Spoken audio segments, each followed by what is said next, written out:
Surat kepada orang Ibrani. Ibrani pasal 1. Allah berfirman dengan perantaraan anaknya. Setelah pada zaman dahulu Allah berulang kali dan dalam berbagai cara berbicara kepada nenek moyang kita dengan perantaraan nabi-nabi, maka pada zaman akhir ini Ia telah berbicara kepada kita dengan perantaraan anaknya, yang telah Ia tetapkan sebagai yang berhak menerima segala yang ada. Oleh Dia, Allah telah menjadikan alam semesta. Ia adalah cahaya kemuliaan Allah dan gambar wujud Allah, dan menopang segala yang ada dengan firman-Nya yang penuh kekuasaan.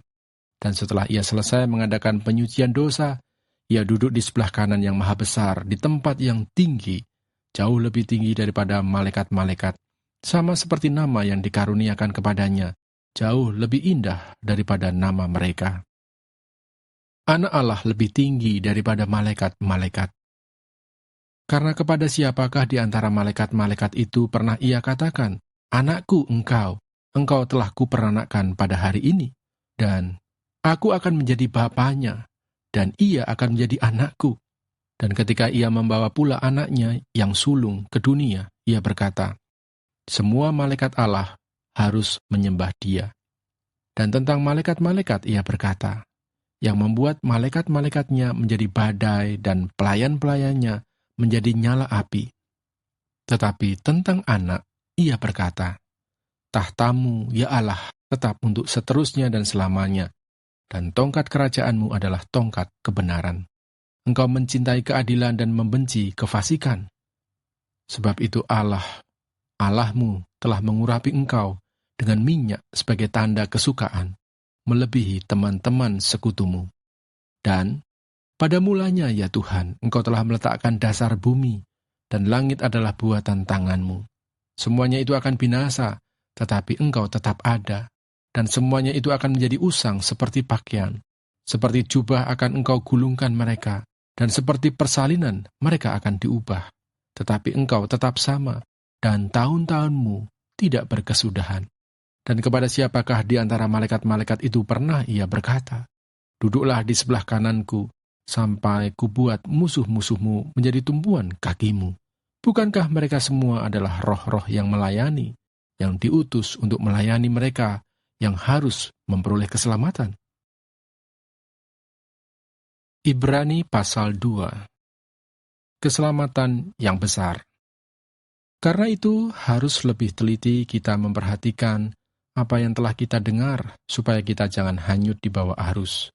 Sebab kalau firman yang dikatakan dengan perantaraan malaikat-malaikat tetap berlaku, dan setiap pelanggaran dan ketidaktaatan mendapat balasan yang setimpal, bagaimanakah kita akan luput jikalau kita menyia-nyiakan keselamatan yang sebesar itu, yang mula-mula diberitakan oleh Tuhan dan oleh mereka yang telah mendengarnya kepada kita dengan cara yang dapat dipercayai.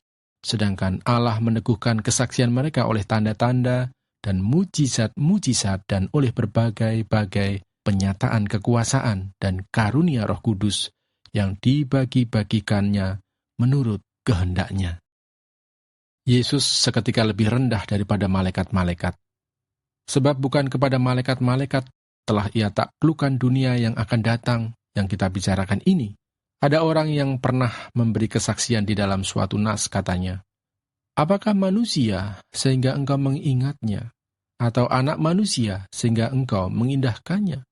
Namun engkau telah membuatnya untuk waktu yang singkat sedikit lebih rendah daripada malaikat-malaikat, dan telah memahkotainya dengan kemuliaan dan hormat. Segala sesuatu telah engkau taklukkan di bawah kakinya. Sebab dalam menaklukkan segala sesuatu kepadanya, tidak ada suatu pun yang Ia kecualikan yang tidak takluk kepadanya.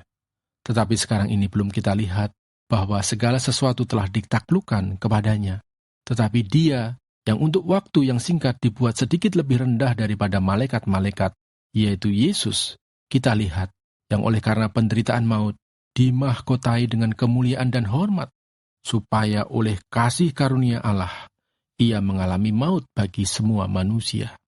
Sebab memang sesuai dengan keadaan Allah, yang baginya dan olehnya segala sesuatu dijadikan, yaitu Allah yang membawa banyak orang kepada kemuliaan, juga menyempurnakan Yesus yang memimpin mereka kepada keselamatan dengan penderitaan. Sebab Ia yang menguduskan dan mereka yang dikuduskan, mereka semua berasal dari satu. Itulah sebabnya Ia tidak malu menyebut mereka saudara. Katanya, "Aku akan memberitakan namamu kepada saudara-saudaraku dan memuji-muji engkau di tengah-tengah jemaat." Dan lagi, "Aku akan menaruh kepercayaan kepadanya." Dan lagi, "Sesungguhnya inilah aku dan anak-anak yang telah diberikan Allah kepadaku.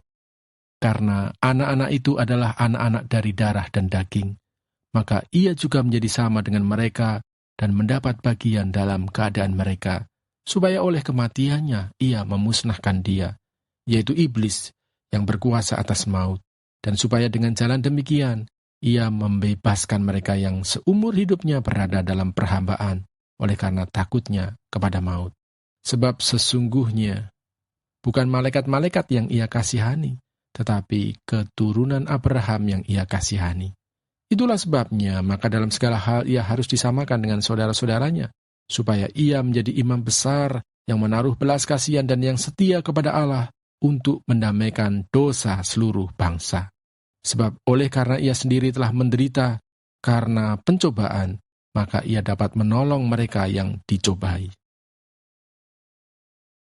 Ibrani pasal 3. Yesus lebih tinggi dari Musa. Sebab itu, hai saudara-saudara yang kudus, yang mendapat bagian dalam panggilan surgawi, pandanglah kepada rasul dan imam besar yang kita akui, yaitu Yesus, yang setia kepada Dia, yang telah menetapkannya, sebagaimana Musa pun setia dalam segenap rumahnya. Sebab ia dipandang layak mendapat kemuliaan lebih besar daripada Musa. Sama seperti ahli bangunan lebih dihormati daripada rumah yang dibangunnya. Sebab setiap rumah dibangun oleh seorang ahli bangunan, tetapi ahli bangunan segala sesuatu ialah Allah. Dan Musa memang setia dalam segenap rumah Allah, sebagai pelayan untuk memberi kesaksian tentang apa yang akan diberitakan kemudian. Tetapi Kristus setia sebagai anak yang mengepalai rumahnya. Dan rumahnya ialah kita, jika kita sampai kepada akhirnya teguh berpegang pada kepercayaan dan pengharapan yang kita megahkan. Binasa karena murtad. Sebab itu, seperti yang dikatakan Roh Kudus, pada hari ini, jika kamu mendengar suaranya, janganlah keraskan hatimu seperti dalam kegeraman pada waktu pencobaan di padang gurun, di mana nenek moyangmu mencobai aku dengan jalan menguji aku, sekalipun mereka melihat perbuatan-perbuatanku 40 tahun lamanya.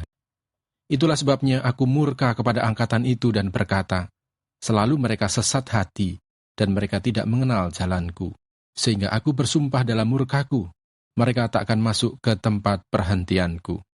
Waspadalah, hai saudara-saudara, supaya di antara kamu jangan terdapat seorang yang hatinya jahat dan yang tidak percaya oleh karena ia murtad dari Allah yang hidup. Tetapi nasihatilah seorang akan yang lain setiap hari, selama masih dapat dikatakan hari ini, supaya jangan ada di antara kamu yang menjadi tegar hatinya karena tipu daya dosa. Karena kita telah beroleh bagian di dalam Kristus, asal saja kita teguh berpegang sampai kepada akhirnya pada keyakinan iman kita yang semula. Tetapi apabila pernah dikatakan, pada hari ini jika kamu mendengar suaranya, janganlah keraskan hatimu seperti dalam kegeraman. Siapakah mereka yang membangkitkan amarah Allah, sekalipun mereka mendengar suaranya? Bukankah mereka semua yang keluar dari Mesir di bawah pimpinan Musa? Dan siapakah yang ia murkai 40 tahun lamanya? Bukankah mereka yang berbuat dosa dan yang mayatnya bergelimpangan di padang gurun? Dan siapakah yang telah ia sumpahi, bahwa mereka tak akan masuk ke tempat perhentiannya? Bukankah mereka yang tidak taat? Demikianlah kita lihat bahwa mereka tidak dapat masuk oleh karena ketidakpercayaan mereka. Ibrani pasal 4. Hari perhentian yang disediakan Allah. Sebab itu, baiklah kita waspada, supaya jangan ada seorang di antara kamu yang dianggap ketinggalan, sekalipun janji akan masuk ke dalam perhentiannya masih berlaku. Karena kepada kita diberitakan juga kabar kesukaan, sama seperti kepada mereka. Tetapi firman pemberitaan itu tidak berguna bagi mereka, karena tidak bertumbuh bersama-sama oleh iman dengan mereka yang mendengarnya. Sebab kita yang beriman akan masuk ke tempat perhentian seperti yang ia katakan, sehingga aku bersumpah dalam murkaku, mereka takkan masuk ke tempat perhentianku. Sekalipun pekerjaannya sudah selesai sejak dunia dijadikan. Sebab tentang hari ketujuh pernah dikatakan di dalam suatu nas, dan Allah berhenti pada hari ketujuh dari segala pekerjaannya. Dan dalam nas itu kita baca, mereka tak akan masuk ke tempat perhentianku. Jadi sudah jelas bahwa ada sejumlah orang akan masuk ke tempat perhentian itu, sedangkan mereka yang kepadanya lebih dahulu diberitakan kabar kesukaan itu, tidak masuk karena ketidaktaatan mereka. Sebab itu, ia menetapkan pada suatu hari, yaitu hari ini, ketika ia setelah sekian lama berfirman dengan perantaraan Daud seperti dikatakan di atas. Pada hari ini, jika kamu mendengar suaranya, janganlah keraskan hatimu. Sebab, andai kata Yosua telah membawa mereka masuk ke tempat perhentian, pasti Allah tidak akan berkata-kata kemudian tentang suatu hari lain. Jadi masih tersedia suatu hari perhentian, hari ketujuh bagi umat Allah. Sebab barang siapa telah masuk ke tempat perhentiannya, ia sendiri telah berhenti dari segala pekerjaannya, sama seperti Allah berhenti dari pekerjaannya. Karena itu baiklah kita berusaha untuk masuk ke dalam perhentian itu, supaya jangan seorang pun jatuh karena mengikuti contoh ketidaktaatan itu juga. Sebab firman Allah hidup dan kuat dan lebih tajam daripada pedang bermata dua manapun. Ia menusuk amat dalam sampai memisahkan jiwa dan roh, sendi-sendi dan sumsum. Ia sanggup membedakan pertimbangan dan pikiran hati kita. Dan tidak ada suatu makhluk pun yang tersembunyi di hadapannya, sebab segala sesuatu telanjang dan terbuka di depan mata Dia, yang kepadanya kita harus memberikan pertanggungan jawab. Yesus sebagai imam besar. Karena kita sekarang mempunyai imam besar agung, yang telah melintasi semua langit, yaitu Yesus, Anak Allah. Baiklah kita teguh berpegang pada pengakuan iman kita.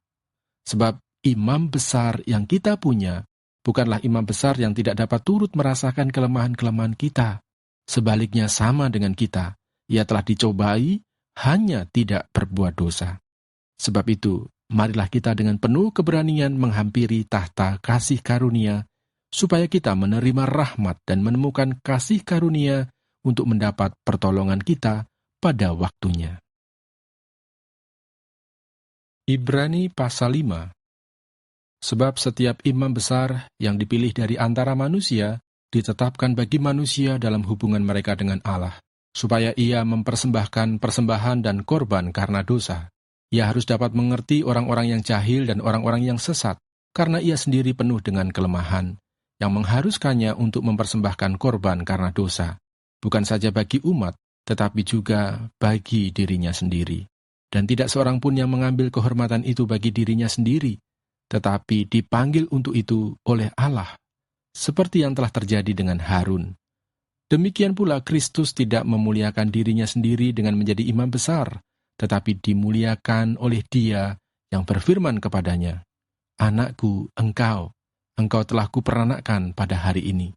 Sebagaimana firman-Nya dalam suatu nas lain, "Engkau adalah imam untuk selama-lamanya, menurut peraturan Melkisedek."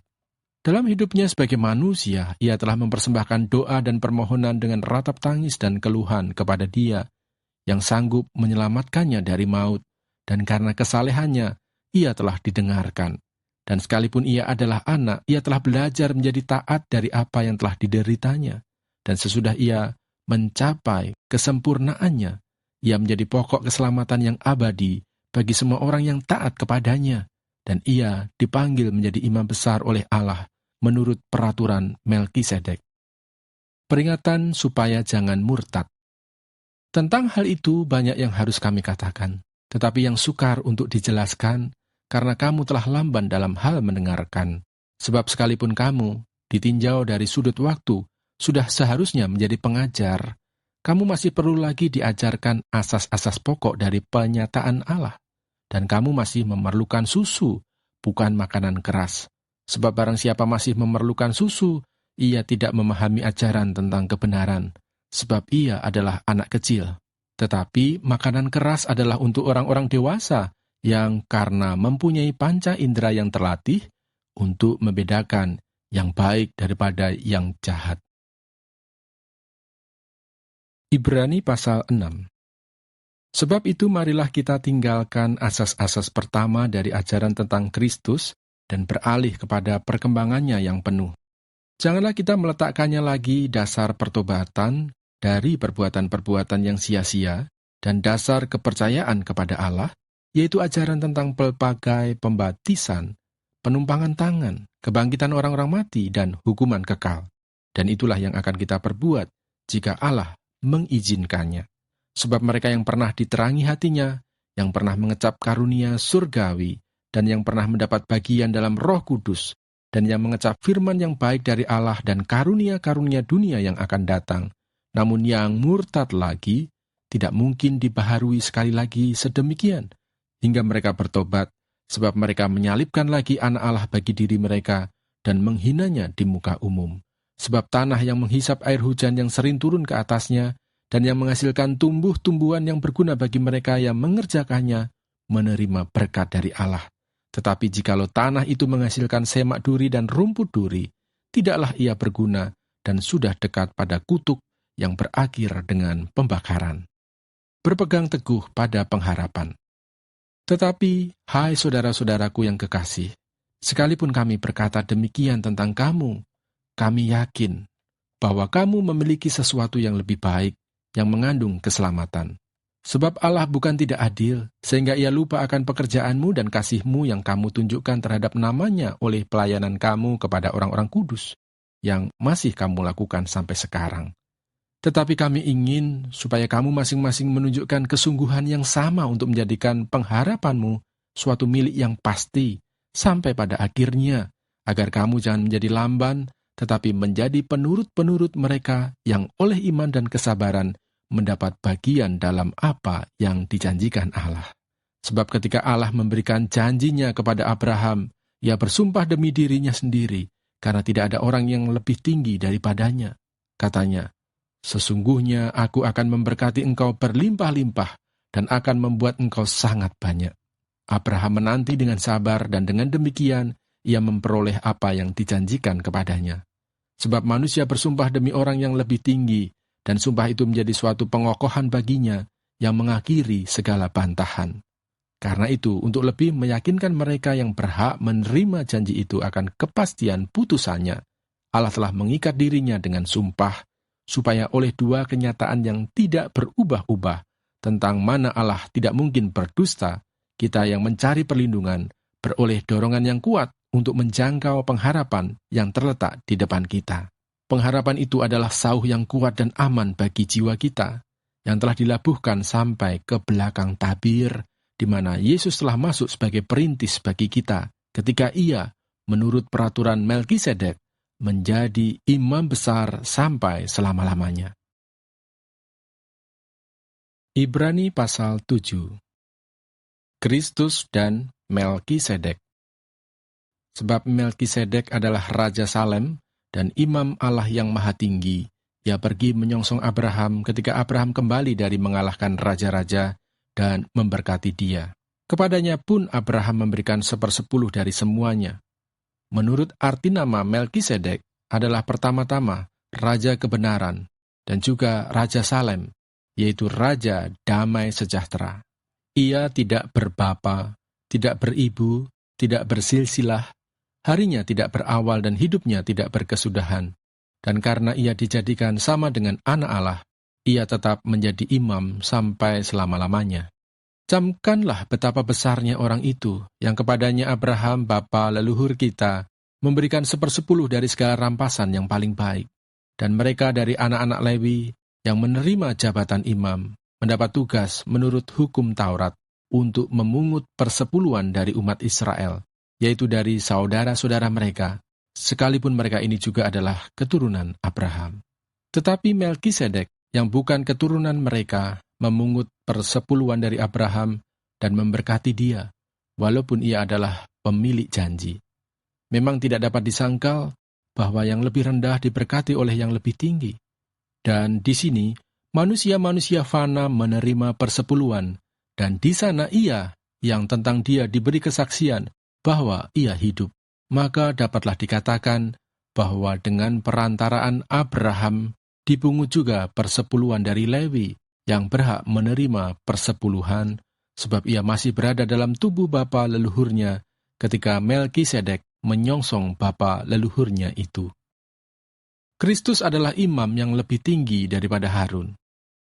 Karena itu, andai kata oleh imamat Lewi telah tercapai kesempurnaan, sebab karena imamat itu umat Israel telah menerima Taurat, apakah sebabnya masih perlu seorang lain ditetapkan menjadi imam besar menurut peraturan Melkisedek, dan juga tentang dia tidak dikatakan menurut peraturan Harun? Sebab jikalau imamat berubah, dengan sendirinya akan berubah pula hukum Taurat itu. Sebab ia yang dimaksudkan di sini termasuk suku lain. Dari suku ini tidak ada seorang pun yang pernah melayani di mezbah. Sebab telah diketahui semua orang bahwa Tuhan kita berasal dari suku Yehuda, dan mengenai suku itu, Musa tidak pernah mengatakan suatu apapun tentang imam-imam. Dan hal itu jauh lebih nyata lagi, jikalau ditetapkan seorang imam lain menurut cara Melkisedek, yang menjadi imam bukan berdasarkan peraturan-peraturan manusia, tetapi berdasarkan hidup yang tidak dapat binasa. Sebab tentang dia diberi kesaksian, engkau adalah imam untuk selama-lamanya, menurut peraturan Melkisedek. Memang suatu hukum yang dikeluarkan dahulu dibatalkan, kalau hukum itu tidak mempunyai kekuatan dan karena itu tidak berguna. Sebab hukum Taurat sama sekali tidak membawa kesempurnaan, tetapi sekarang ditimbulkan pengharapan yang lebih baik, yang mendekatkan kita kepada Allah. Dan sama seperti hal ini tidak terjadi tanpa sumpah. Memang mereka telah menjadi imam tanpa sumpah, tetapi ia dengan sumpah diucapkan oleh dia yang berfirman kepadanya. Tuhan telah bersumpah dan ia tidak akan menyesal. Engkau adalah imam untuk selama-lamanya. Demikian pula Yesus adalah jaminan dari suatu perjanjian yang lebih kuat. Dan dalam jumlah yang besar, mereka telah menjadi imam, karena mereka dicegah oleh maut untuk tetap menjabat imam. Tetapi, karena ia tetap selama-lamanya, imamatnya tidak dapat beralih kepada orang lain. Karena itu ia sanggup juga menyelamatkan dengan sempurna semua orang yang oleh dia datang kepada Allah. Sebab ia hidup senantiasa untuk menjadi pengantara mereka. Sebab imam besar yang demikianlah yang kita perlukan, yaitu yang saleh, tanpa salah, tanpa noda, yang terpisah dari orang-orang berdosa dan lebih tinggi daripada tingkat-tingkat sorga, yang tidak seperti imam-imam besar lain, yang setiap hari harus mempersembahkan korban untuk dosanya sendiri, dan sesudah itu barulah untuk dosa umatnya. Sebab hal itu telah dilakukannya satu kali untuk selama-lamanya, ketika ia mempersembahkan dirinya sendiri sebagai korban. Sebab hukum Taurat menetapkan orang-orang yang diliputi kelemahan menjadi imam besar, tetapi sumpah yang diucapkan kemudian daripada hukum Taurat menetapkan anak yang telah menjadi sempurna sampai selama-lamanya. Ibrani pasal 8. Imam besar perjanjian baru. Inti segala yang kita bicarakan itu ialah kita mempunyai imam besar yang demikian, yang duduk di sebelah kanan tahta yang maha besar di sorga, dan yang melayani ibadah di tempat kudus, yaitu di dalam kemah sejati, yang didirikan oleh Tuhan dan bukan oleh manusia. Sebab setiap imam besar ditetapkan untuk mempersembahkan korban dan persembahan, dan karena itu, Yesus perlu mempunyai sesuatu untuk dipersembahkan. Sekiranya ia di bumi ini, ia sama sekali tidak akan menjadi imam, karena di sini telah ada orang-orang yang mempersembahkan persembahan menurut hukum Taurat. Pelayanan mereka adalah gambaran dan bayangan dari apa yang ada di surga, sama seperti yang diberitahukan kepada Musa ketika ia hendak mendirikan kemah. Ingatlah, demikian firman-Nya, bahwa engkau membuat semuanya itu menurut contoh yang telah ditunjukkan kepadamu di atas gunung itu. Tetapi sekarang ia telah mendapat suatu pelayanan yang jauh lebih agung, karena ia menjadi pengantara dari perjanjian yang lebih mulia, yang didasarkan atas janji yang lebih tinggi. Sebab sekiranya perjanjian yang pertama itu tidak tercatat, tidak akan dicari lagi tempat untuk yang kedua. Sebab ia menegur mereka ketika ia berkata, sesungguhnya akan datang waktunya, demikianlah firman Tuhan. Aku akan mengadakan perjanjian baru dengan kaum Israel dan dengan kaum Yehuda. Bukan seperti perjanjian yang telah kuadakan dengan nenek moyang mereka pada waktu aku memegang tangan mereka untuk membawa mereka keluar dari tanah Mesir. Sebab mereka tidak setia kepada perjanjianku, dan aku menolak mereka, demikian firman Tuhan. Maka inilah perjanjian yang kuadakan dengan kaum Israel sesudah waktu itu. Demikianlah firman Tuhan. Aku akan menaruh hukumku dalam akal budi mereka dan menuliskannya dalam hati mereka, maka aku akan menjadi Allah mereka dan mereka akan menjadi umatku. Dan mereka tidak akan mengajar lagi sesama warganya atau sesama saudaranya dengan mengatakan, "Kenalah Tuhan," sebab mereka semua, besar kecil, akan mengenal aku. Sebab aku akan menaruh belas kasihan terhadap kesalahan mereka, dan tidak lagi mengingat dosa-dosa mereka. Oleh karena ia berkata-kata tentang perjanjian yang baru, ia menyatakan yang pertama sebagai perjanjian yang telah menjadi tua. Dan apa yang telah menjadi tua dan usang telah dekat kepada kemusnahannya. Ibrani pasal 9. Tempat kudus di bumi dan di sorga. Memang perjanjian yang pertama juga mempunyai peraturan-peraturan untuk ibadah dan untuk tempat kudus buatan tangan manusia. Sebab ada dipersiapkan suatu kemah, yaitu bagian yang paling depan, dan di situ terdapat kaki dian dan meja dengan roti sajian. Bagian ini disebut tempat yang kudus. Di belakang tirai yang kedua terdapat suatu kemah lagi yang disebut tempat yang maha kudus. Di situ terdapat mezbah pembakaran ukupan dari emas, dan tabut perjanjian yang seluruhnya disalut dengan emas. Di dalam tabut perjanjian itu tersimpan buli-buli emas berisi mana, tongkat Harun yang pernah bertunas, dan loh-loh batu yang bertuliskan perjanjian, dan di atasnya kedua kerub kemuliaan yang menaungi tutup pendamaian. Tetapi hal ini tidak dapat kita bicarakan sekarang secara terperinci. Demikianlah caranya tempat yang kudus itu diatur. Maka imam-imam senantiasa masuk ke dalam kemah yang paling depan itu untuk melakukan ibadah mereka. Tetapi ke dalam kemah yang kedua hanya imam besar saja yang masuk sekali setahun, dan harus dengan darah yang ia persembahkan karena dirinya sendiri dan karena pelanggaran-pelanggaran yang dibuat oleh umatnya dengan tidak sadar. Dengan ini, Roh Kudus menyatakan bahwa jalan ke tempat yang kudus itu belum terbuka selama kemah yang pertama itu masih ada. Itu adalah kiasan masa sekarang. Sesuai dengan itu dipersembahkan korban dan persembahan yang tidak dapat menyempurnakan mereka yang mempersembahkannya menurut hati nurani mereka.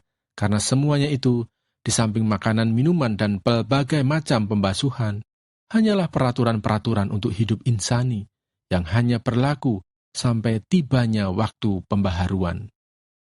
Kristus adalah pengantara dari perjanjian yang baru.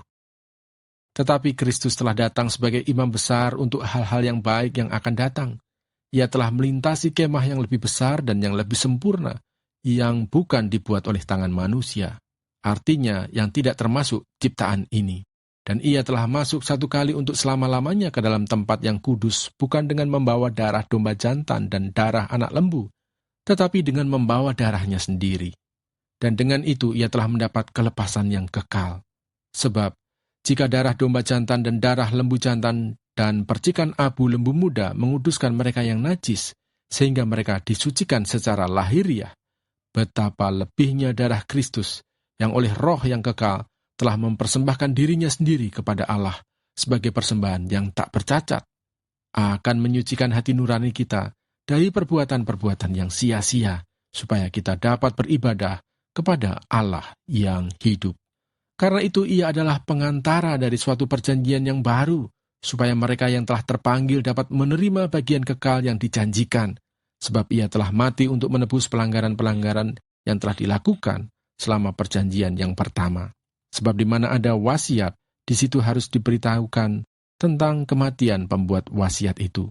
Karena suatu wasiat barulah sah, kalau pembuat wasiat itu telah mati, sebab ia tidak berlaku selama pembuat wasiat itu masih hidup. Itulah sebabnya, maka perjanjian yang pertama tidak disahkan tanpa darah.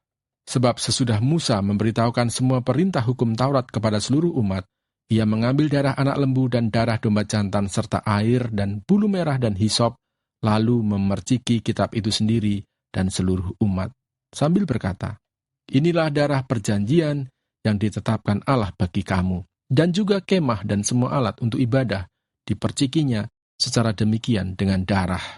Dan hampir segala sesuatu disucikan menurut hukum Taurat dengan darah, dan tanpa penumpahan darah tidak ada pengampunan.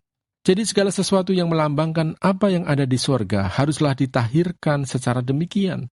Tetapi benda-benda surgawi sendiri oleh persembahan-persembahan yang lebih baik daripada itu.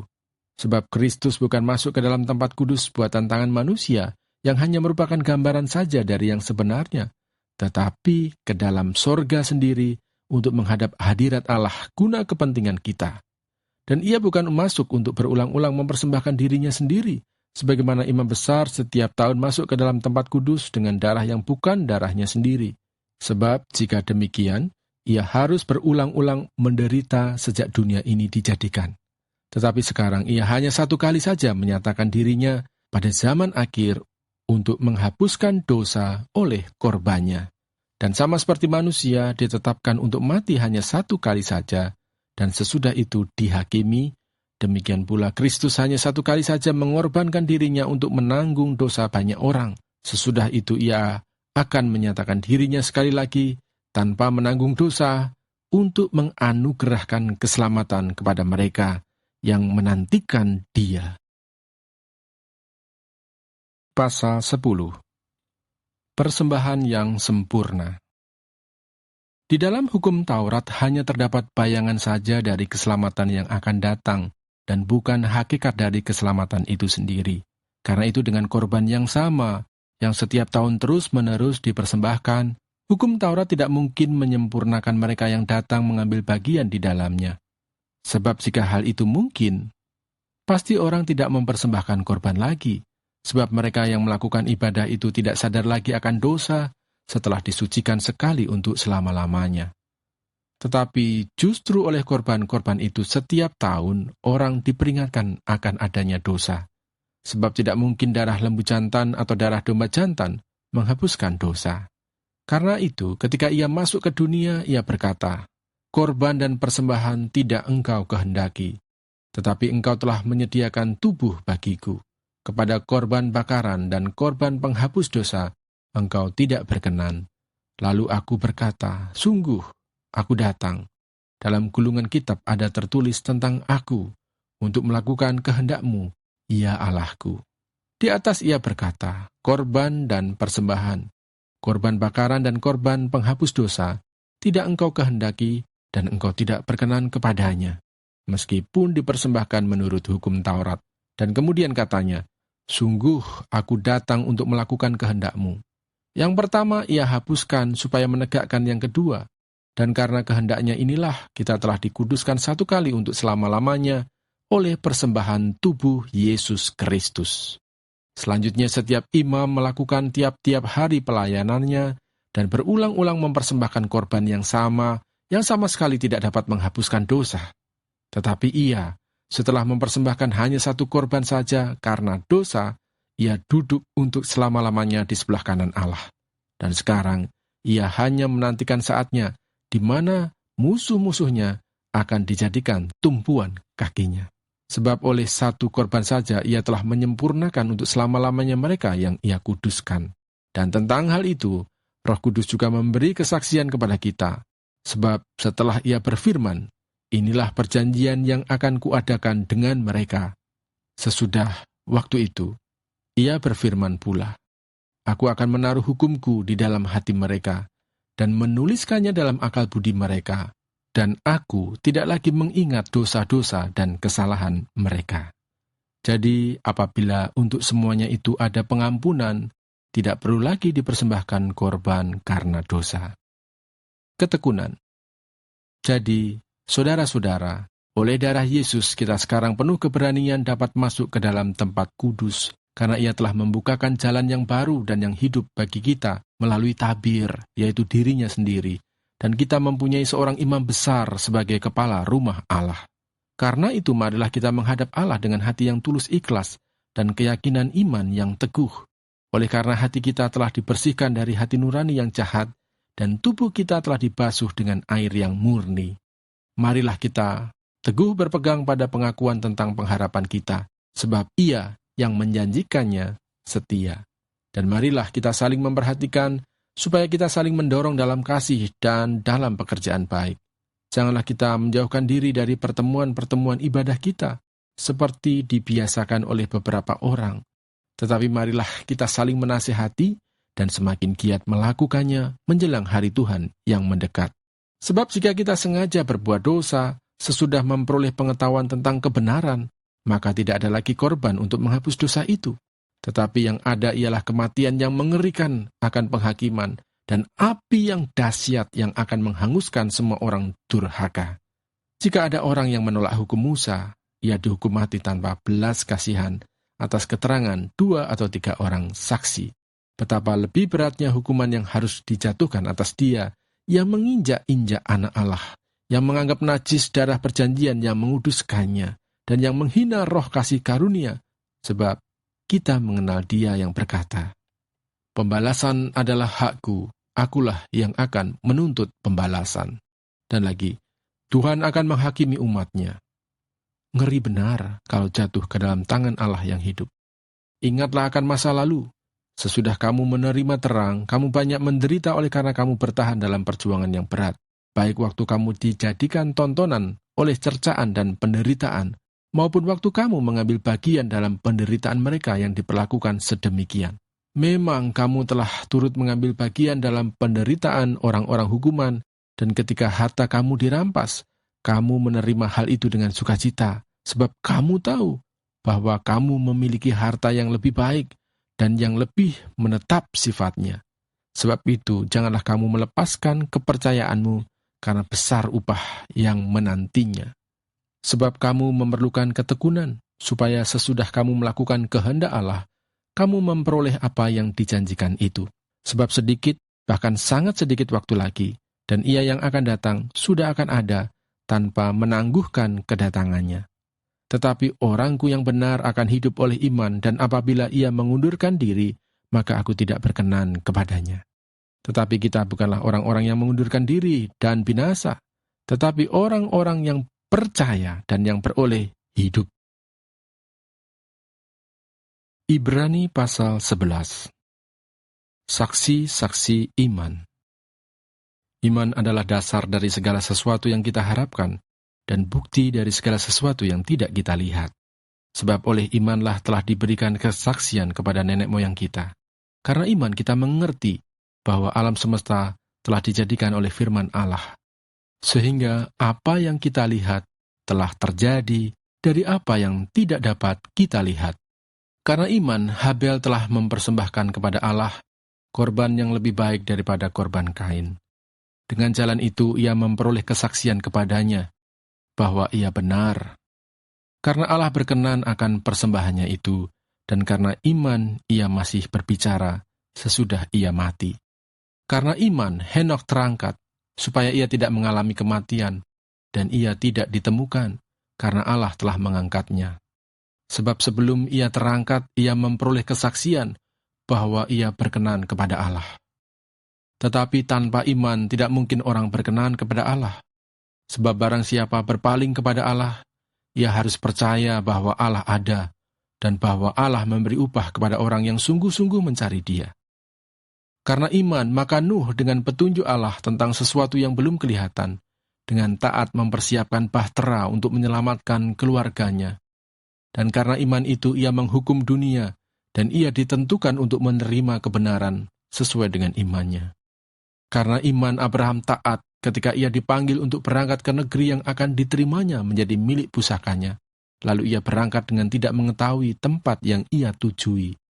Karena iman, ia diam di tanah yang dijanjikan itu, seolah-olah di suatu tanah asing, dan di situ ia tinggal di kemah dengan Ishak dan Yakub, yang turut menjadi ahli waris janji yang satu itu. Sebab ia menanti-nantikan kota yang mempunyai dasar, yang direncanakan dan dibangun oleh Allah. Karena iman ia juga dan Sarah beroleh kekuatan untuk menurunkan anak cucu, walaupun usianya sudah lewat, karena ia menganggap Dia yang memberikan janji itu setia. Itulah sebabnya, maka dari satu orang, malahan orang yang telah mati pucuk, terpancar keturunan besar seperti bintang di langit dan seperti pasir di tepi laut, yang tidak terhitung banyaknya. Dalam iman, mereka semua ini telah mati sebagai orang-orang yang tidak memperoleh apa yang dijanjikan itu, tetapi yang hanya dari jauh melihatnya dan melambai-lambai kepadanya, dan yang mengakuinya, bahwa mereka adalah orang asing dan pendatang di bumi ini. Sebab mereka yang berkata demikian, menyatakan bahwa mereka dengan rindu mencari suatu tanah air. Dan kalau sekiranya dalam hal itu mereka ingat akan tanah asal yang telah mereka tinggalkan, maka mereka cukup mempunyai kesempatan untuk pulang ke situ. Tetapi sekarang mereka merindukan tanah air yang lebih baik, yaitu satu tanah air surgawi. Sebab itu Allah tidak malu disebut Allah mereka, karena Ia telah mempersiapkan sebuah kota bagi mereka. Karena iman, maka Abraham, tatkala ia dicobai, mempersembahkan Ishak. Ia yang telah menerima janji itu, rela mempersembahkan anaknya yang tunggal, walaupun kepadanya telah dikatakan, keturunan yang berasal dari Ishaklah yang akan disebut keturunanmu. Karena ia berpikir bahwa Allah berkuasa membangkitkan orang-orang sekalipun dari antara orang mati, dan dari sana ia seakan-akan telah menerimanya kembali. Karena iman, maka Ishak sambil memandang jauh ke depan, memberikan berkatnya kepada Yakub dan Esau. Karena iman, maka Yakub, ketika hampir waktunya akan mati, memberkati kedua anak Yusuf, lalu menyembah sambil bersandar pada kepala tongkatnya.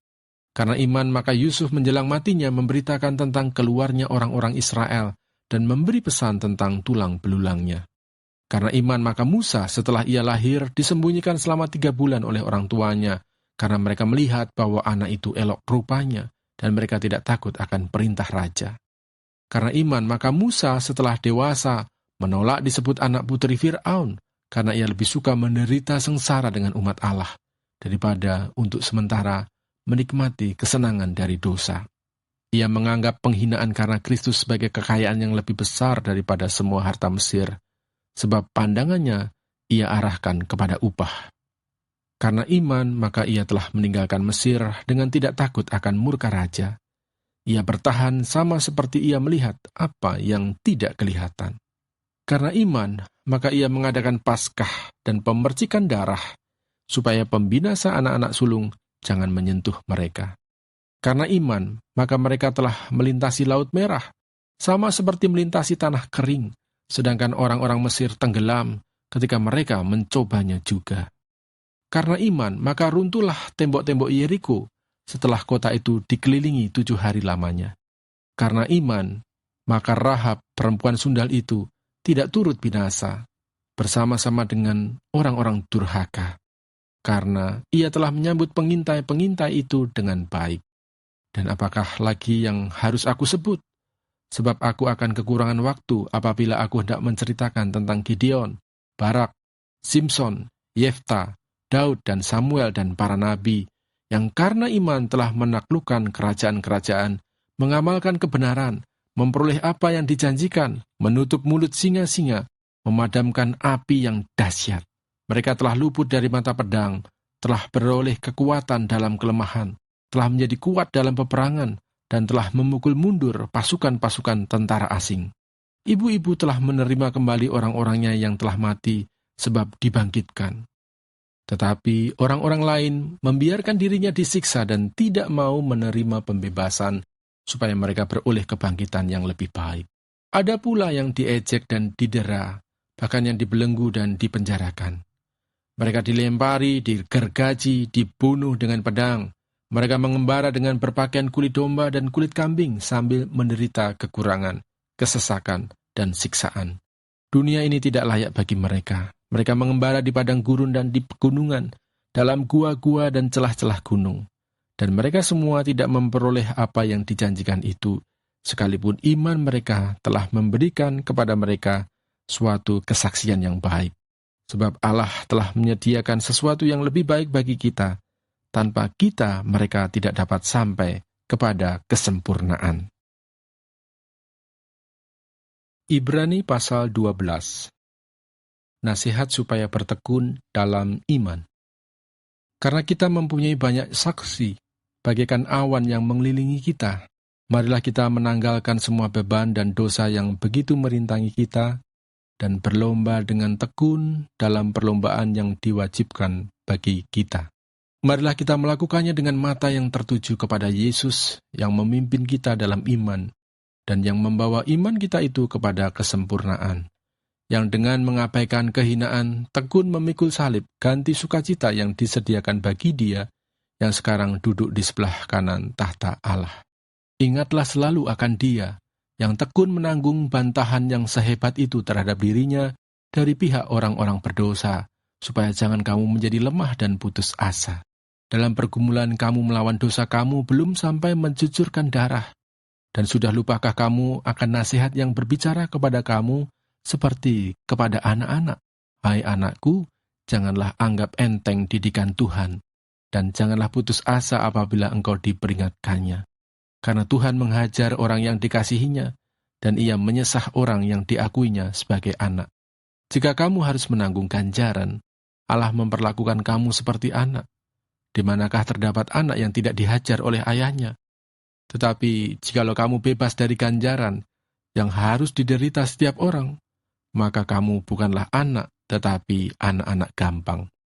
Selanjutnya, dari ayah kita yang sebenarnya kita beroleh ganjaran, dan mereka kita hormati. Kalau demikian, bukankah kita harus lebih taat kepada Bapa segala roh, supaya kita boleh hidup? Sebab mereka mendidik kita dalam waktu yang pendek sesuai dengan apa yang mereka anggap baik. Tetapi Dia menghajar kita untuk kebaikan kita, supaya kita beroleh bagian dalam kekudusannya. Memang tiap-tiap ganjaran pada waktu ia diberikan tidak mendatangkan sukacita, tetapi dukacita. Tetapi kemudian ia menghasilkan buah kebenaran yang memberikan damai kepada mereka yang dilatih olehnya. Sebab itu, kuatkanlah tangan yang lemah dan lutut yang goyah, dan luruskanlah jalan bagi kakimu, sehingga yang pincang jangan terpelecok, tetapi menjadi sembuh. Berusahalah hidup damai dengan semua orang dan kejarlah kekudusan, sebab tanpa kekudusan tidak seorang pun akan melihat Tuhan. Jagalah supaya jangan ada seorang pun menjauhkan diri dari kasih karunia Allah, agar jangan tumbuh akar yang pahit yang menimbulkan kerusuhan dan yang mencemarkan banyak orang. Janganlah ada orang yang menjadi cabul atau yang mempunyai nafsu yang rendah seperti Esau, yang menjual hak kesulungannya untuk sepiring makanan. Sebab kamu tahu bahwa kemudian ketika ia hendak menerima berkat itu, ia ditolak. Sebab ia tidak beroleh kesempatan untuk memperbaiki kesalahannya, sekalipun ia mencarinya dengan mencucurkan air mata. Tanggung jawab yang berat. Sebab kamu tidak datang kepada gunung yang dapat disentuh dan api yang menyala-nyala, kepada kekelaman, kegelapan, dan angin badai, kepada bunyi sangkakala dan bunyi suara yang membuat mereka yang mendengarnya memohon, supaya jangan lagi berbicara kepada mereka, sebab mereka tidak tahan mendengar perintah ini. Bahkan jika binatang pun yang menyentuh gunung, ia harus dilempari dengan batu. Dan sangat mengerikan pemandangan itu, sehingga Musa berkata, "Aku sangat ketakutan dan sangat gemetar. Tetapi kamu sudah datang ke Bukit Sion, ke kota Allah yang hidup, Yerusalem surgawi, dan kepada beribu-ribu malaikat, suatu kumpulan yang meriah, dan kepada jemaat anak-anak sulung yang namanya terdaftar di sorga, dan kepada Allah yang menghakimi semua orang, dan kepada roh-roh orang-orang benar yang telah menjadi sempurna, dan kepada Yesus, pengantara perjanjian baru, dan kepada darah pemercikan yang berbicara lebih kuat daripada darah Habel. Jagalah supaya kamu jangan menolak Dia yang berfirman, sebab jikalau mereka yang menolak Dia yang menyampaikan firman Allah di bumi tidak luput, apalagi kita, jika kita berpaling dari Dia yang berbicara dari surga." Waktu itu suaranya menggoncangkan bumi, tetapi sekarang ia memberikan janji. "Satu kali lagi, aku akan menggoncangkan bukan hanya bumi saja, melainkan langit juga."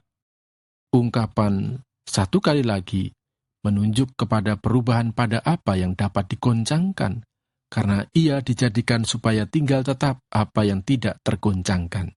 Jadi, karena kita menerima kerajaan yang tidak tergoncangkan, marilah kita mengucap syukur dan beribadah kepada Allah menurut cara yang berkenan kepadanya, dengan hormat dan takut. Sebab Allah kita adalah api yang menghanguskan. Ibrani pasal 13. Nasihat dan doa selamat. Peliharalah kasih persaudaraan. Jangan kamu lupa memberi tumpangan kepada orang, sebab dengan berbuat demikian beberapa orang dengan tidak diketahuinya telah menjamu malaikat-malaikat. Ingatlah akan orang-orang hukuman, karena kamu sendiri juga adalah orang-orang hukuman.